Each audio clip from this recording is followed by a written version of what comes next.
Tunjung Melur terkejut setelah menyadari di depannya terdapat jurang yang menganga lebar, siap untuk menerkam. Begitu dalamnya sehingga dasar jurang tidak terlihat. Hehehe. Kembali iblis itu terkekeh. Mau kemana, Cahayu? Oh, tolong. Jerit Tunjung Melur sekuat-kuatnya. Tak seorang pun yang dapat menolongmu, Cahayu. Iblis lembah tengkorak makin lebar menyeringai. Sengaja iblis lembah tengkorak mendekat perlahan agar Tunjung Melur makin ketakutan. Tanpa disadarinya, Tunjung Melur melangkah mundur. Padahal, satu langkah lagi saja tubuhnya akan terjerumus ke dalam jurang. Saat kaki Tunjung Melur akan melangkah mundur, dengan cepat iblis lembah tengkorak melompat sambil mengerahkan ilmu peringan tubuhnya meraih pinggang Tunjung Melur. Wanita itu terkejut luar biasa. Tanpa dapat dicegah lagi, mereka jatuh terguling menjauhi bibir jurang. Rangga yang berada di gendongannya terlepas, dan jatuh mendekati bibir jurang. Rangga! Jerit Tunjung Melur saat melihat putranya terguling mendekati jurang. Tubuh kecil itu terus berguling, dan untunglah sebuah pohon besar yang tumbuh di bibir jurang menahannya. Dengan sekuat tenaga, Tunjung Melur berontak lalu berlari mengejar anaknya. Tetapi dengan sigapnya, iblis lembah tengkorak menarik kain wanita itu. Oh! Tunjung Melur memekik tertahan. Kain penutup tubuhnya sobek terjambret, tangan Tunjung Melur segera menutupi tubuhnya yang terbuka itu. Hehehe. Iblis lembah tengkorak terkekeh melihat tubuh putih mulus di depannya. Seketika gairah nafsunya bergejolak. Tanpa membuang waktu lagi, iblis lembah tengkorak memburu Tunjung Melur yang telah sampai di dekat Rangga. Ah, lepaskan. Pekik Tunjung Melur ketika tangan iblis lembah tengkorak memeluk pinggangnya. Sekali lagi mereka bergulingan. Tampaknya kali ini iblis itu tak akan melepaskannya lagi. Nafsunya kian tak terkendalikan. Dengan buas direjang dan diciuminya tubuh Tunjung Melur. Rangga yang menyaksikan hal itu segera bangkit dari jatuhnya. Tanpa menghiraukan tubuhnya yang kecil dan sakit yang sangat, Rangga menubruk sambil memekik tinggi. Tangannya yang kecil dihantamkan ke punggung laki-laki yang tengah merejang ibunya. Hantaman itu memang tidak berarti apa-apa bagi iblis lembah tengkorak, namun cukup merepotkan. Bocah setan. Dengus iblis itu kesal karena merasa terganggu. Iblis lembah tengkorak menyentakkan tangannya. Dengan seketika tubuh kecil itu melayang deras dan menghantam pohon di pinggir jurang. Rangga! Jerit Tunjung Melur. Ingin rasanya Tunjung Melur menghambur dan memeluk putranya, tapi tangan iblis lembah tengkorak terlampau kuat memeluknya. Tunjung Melur terus meronta-ronta sambil menjerit-jerit berusaha melepaskan diri. Semakin kuat dia meronta, iblis itu makin bergairah. Rontaan itu dianggap sebagai geliatan yang menggairahkan. Jeritannya terdengar bagai rintihan kenikmatan. Tak ada yang mendong.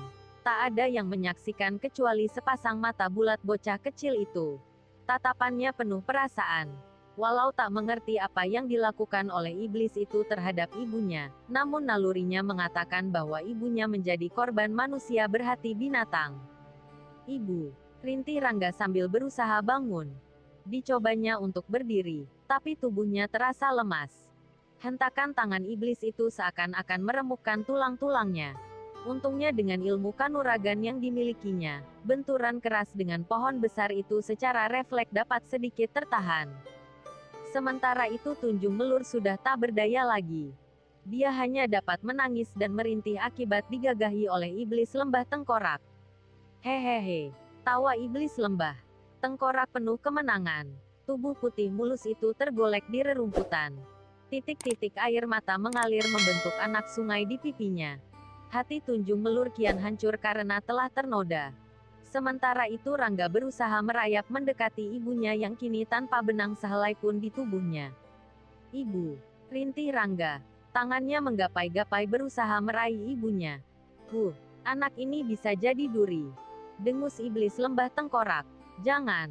Pekik Tunjung Melur ketika melihat iblis itu menggerakkan tongkatnya. Dengan sisa-sisa tenaganya, Tunjung Melur berusaha menghalangi tongkat yang terarah kepada anaknya itu.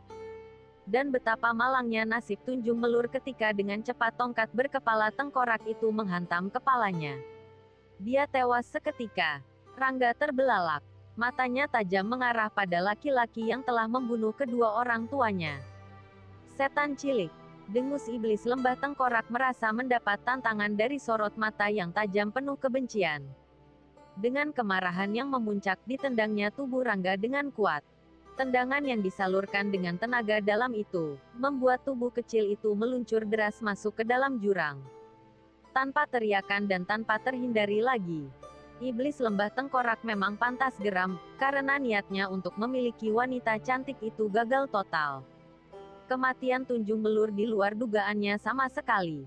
Iblis lembah tengkorak melompat bagai kilat meninggalkan tempat yang kini berubah menjadi sepi dan seolah-olah tak pernah terjadi apa-apa.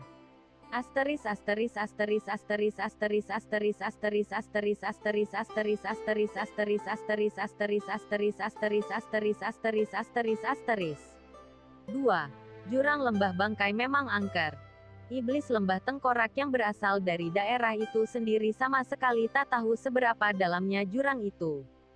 Yang jelas, kecil kemungkinan untuk selamat jika terjerumus ke dalam jurang lembah bangkai yang kini menganga lebar siap melumat tubuh Rangga. Tubuh kecil itu meluncur deras hampir menyentuh dasar. Bersamaan dengan itu, tiba-tiba seekor Raja Wali raksasa berwarna putih menyambar tubuh Rangga dengan cakarnya yang tajam dan kuat. Krak-hek. Suaranya nyaring sambil membawa tubuh Rangga dan meletakkannya di atas tumpukan ranting kering dan rerumputan yang ditata menyerupai sebuah sarang.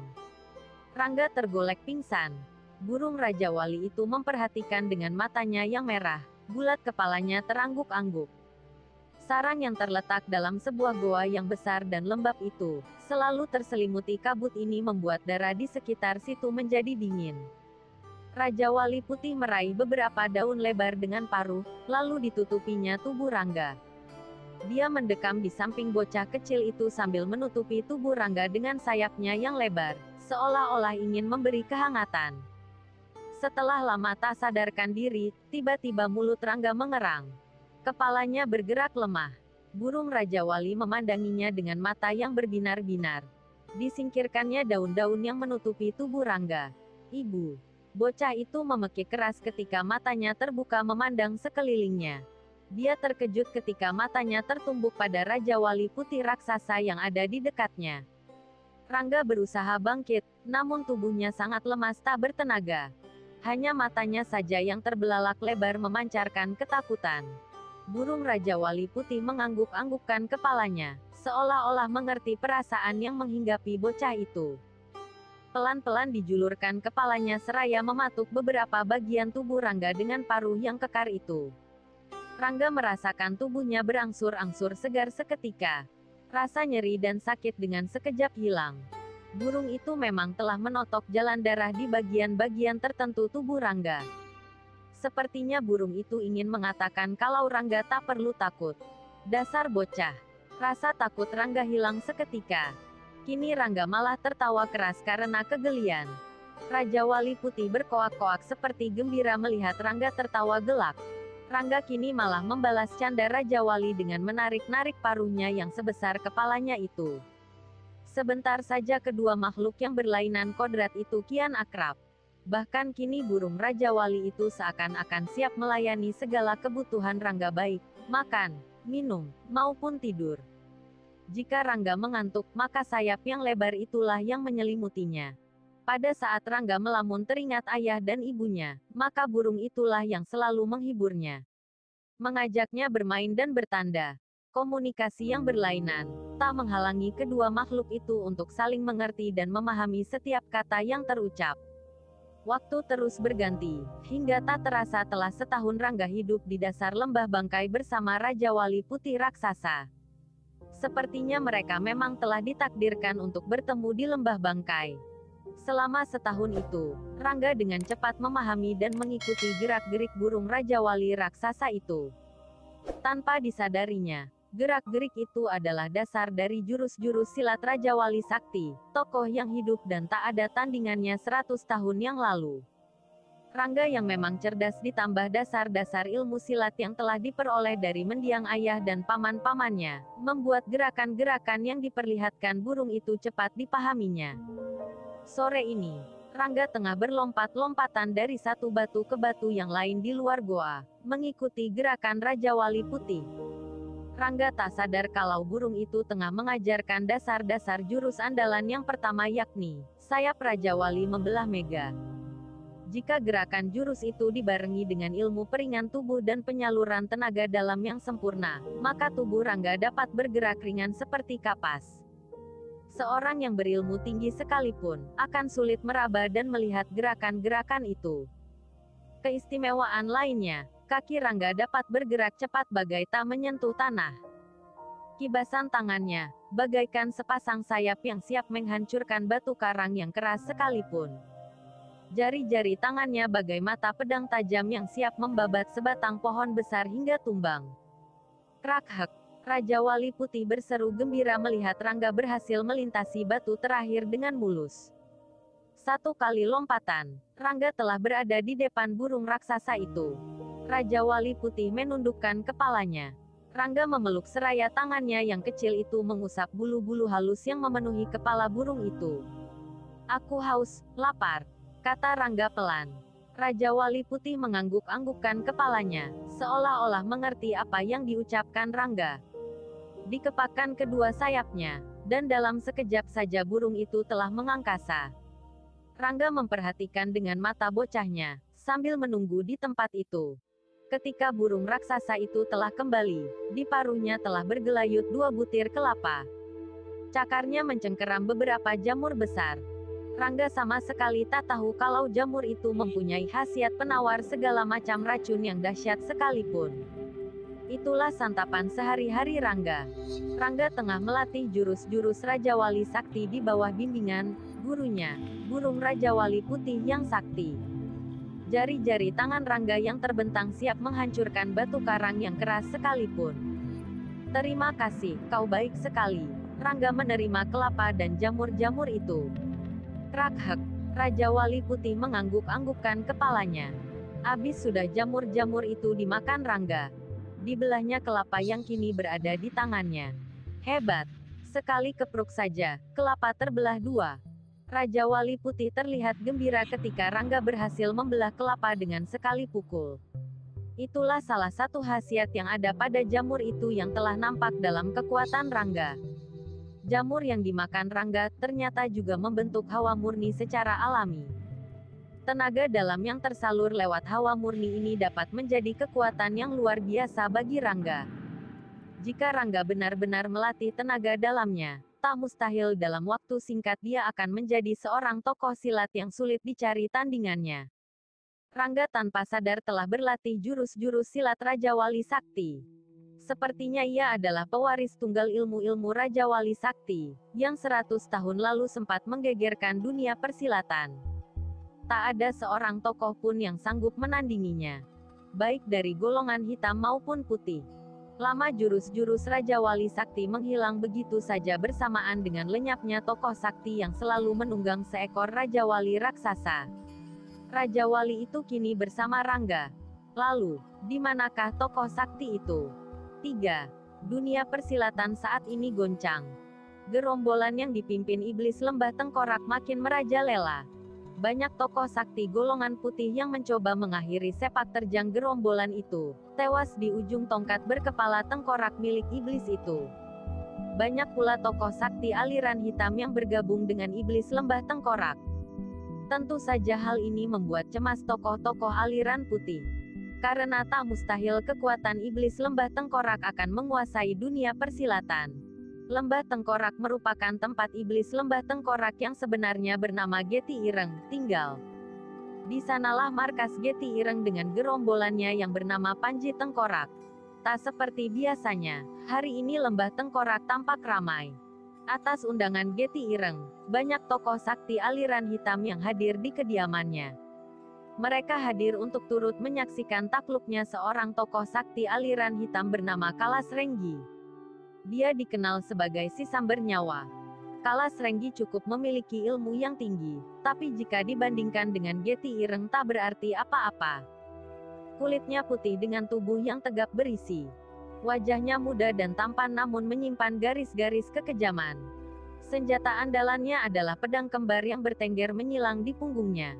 Ajiannya yang bernama tapak beracun, dapat membuat orang hanya bertahan hidup selama 10 hari. Bersama dengan murid-muridnya, Kalas Renggi menyatakan takluk karena seminggu yang lalu Getty Ireng berhasil mengalahkannya. Dengan demikian Lembah Tengkorak makin ramai dengan bergabungnya Kalas Renggi bersama murid-muridnya yang berjumlah separuh dari jumlah anggota Panji Tengkorak. "Saya datang memenuhi janji," kata Kalas Renggi setelah berhadapan dengan Getty Ireng di ruang pertemuan markas itu. Ruangan itu adalah sebuah pendopo yang terletak di tengah-tengah lembah. Pendopo itu biasa digunakan Getty Ireng untuk menerima tamu yang sealiran dengannya.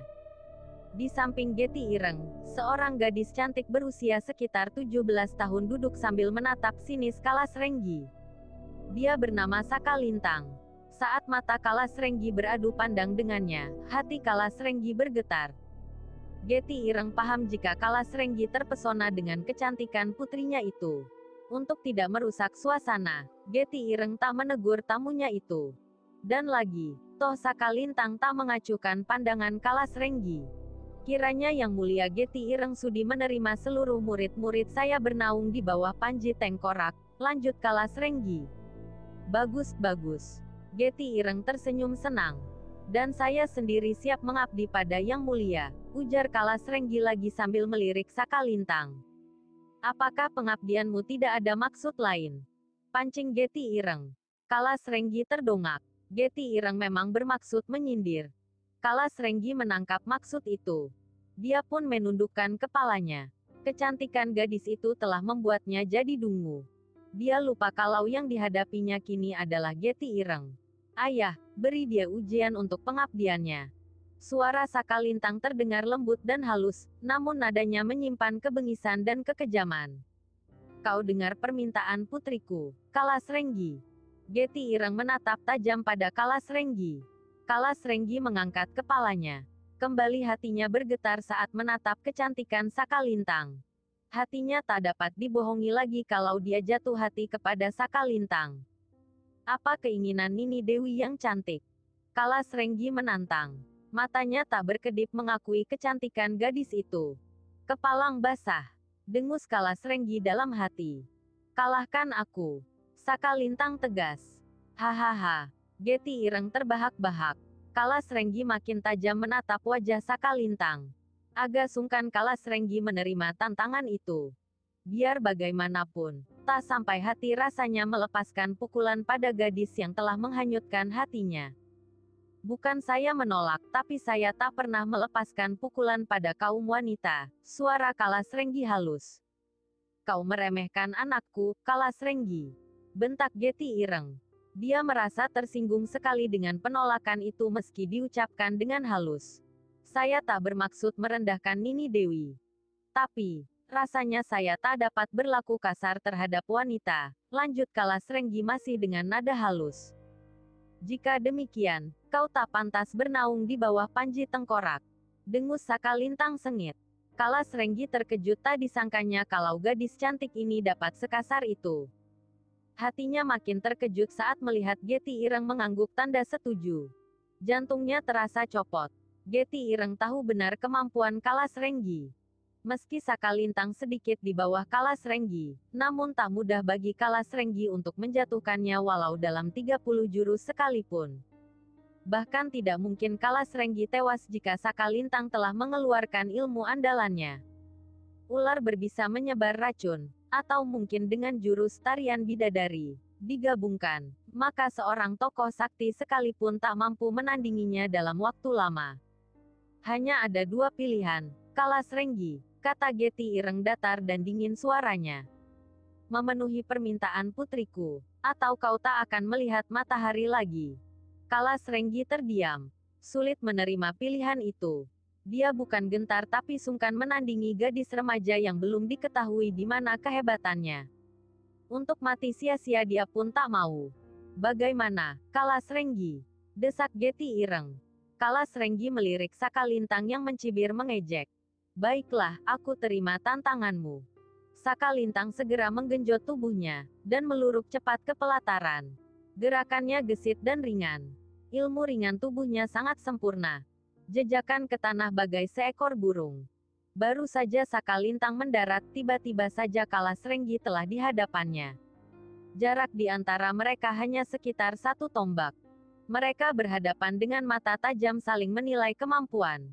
Sakalintang bergeser ke kiri 1 langkah. Bersiaplah, Kalas Renggi. Bentak Sakalintang keras. Tiba-tiba tubuh Sakalintang telah melesat menyerang Kalas Renggi dengan pukulan yang dialiri tenaga dalam. Begitu dahsyat pukulan itu, sehingga angin yang dihasilkannya telah terasa sebelum pukulan itu sampai. Kalas Renggi yang telah siap sejak tadi, hanya berkelit sedikit menghindari pukulan itu. Sejenak dia terkejut ketika sambaran angin lewat di samping kepalanya. Hawa pukulan itu panas sekali. Dengan cepat Kalas Renggi melompat ke samping ketika tangan kiri Sakalintang bergerak ke arah dadanya. Pukulan yang pertama itu memang sebuah tipuan. Bagus. Kau berhasil elakkan pukulan geledekku. Dengus Sakalintang seraya bersiap kembali untuk menyerang dengan jurus lain. Jurus tangan kosongmu sangat hebat, Sakalintang, puji Kalas Renggi tulus. Bersiaplah, Kalas Renggi. Segera Sakalintang meliuk-liukkan tubuhnya dengan indah dan gemulai. Seperti sedang menari. Kalas Renggi terpesona dibuatnya, hingga lupa kalau Sakalintang tengah mengeluarkan jurus maut, tarian bidadari. Kalas Renggi kian terpesona, dan tanpa diduga sama sekali gerakan Sakalintang berubah cepat. Dalam sekejap saja tangannya telah mengarah ke leher Kalas Renggi. Ah! Kalas Renggi terkejut sekali tak sempat menghindar.